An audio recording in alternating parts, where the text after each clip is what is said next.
If you want to play dungeon, you'll first choose who you are. You can either be an elf, a hero, a superhero, or a wizard.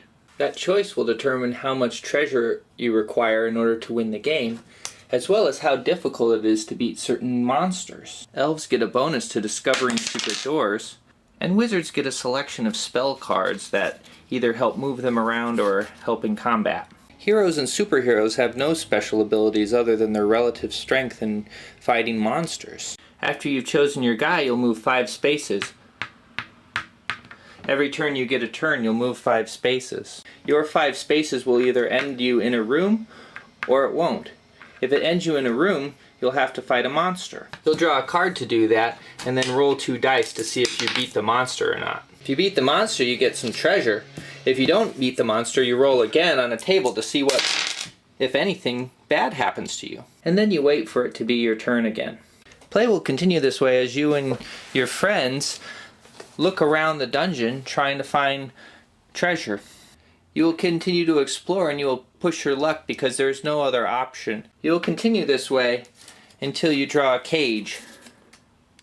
You will roll the die and find that you have lost 4 turns. You will spend the next 4 turns in the cage wondering why it is you like to pretend to go down into dungeons and what it is that appeals to you about getting treasure.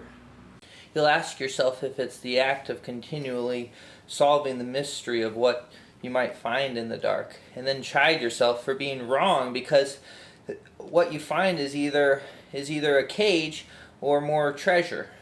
You can't spend the treasure, so why are you spending time in the dungeon? Is it worth it to wander around in the dark and give yourself to luck in order to get fake money?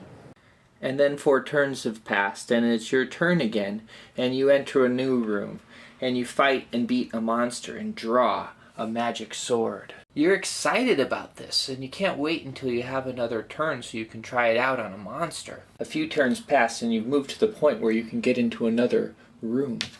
You draw a card, and it's a green slime, so you roll the dice.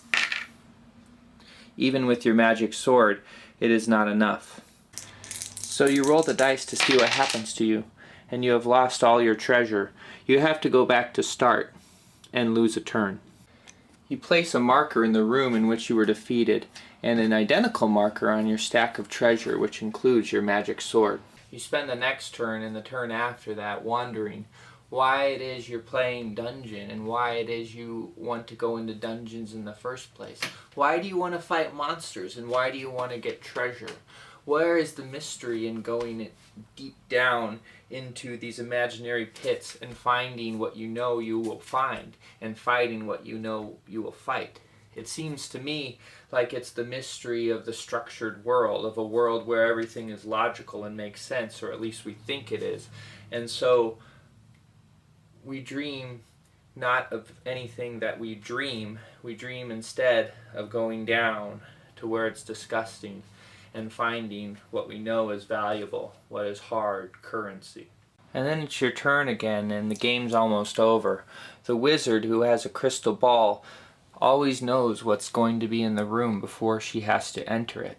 She has the right spells to beat the monsters and get the choicest treasures. She is the only one who can plan ahead, and it looks like she might win.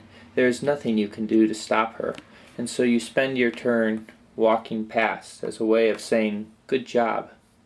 But the elf makes it home first, with 10,000 gold pieces, his requirement.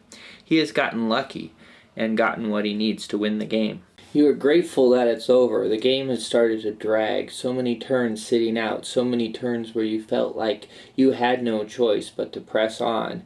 But to press on was detrimental. You look forward to forgetting how to play dungeon so that someday, maybe a couple years down the road, you'll dig the game out again and learn to play anew. But for now you are exhausted. You don't want to think about this game. You don't want to think about the giants and the archetypal goblins and the archetypal ghouls. It is sitting at a slot machine with a gun pointed at your head. You don't want to do it anymore. Dungeon is a tool for you to think about dungeon. It's a tool for you to think about monsters. It's a tool for you to think about riches. It's a tool for you to think about darkness and whetstones. And it's a tool for you to think about the sun.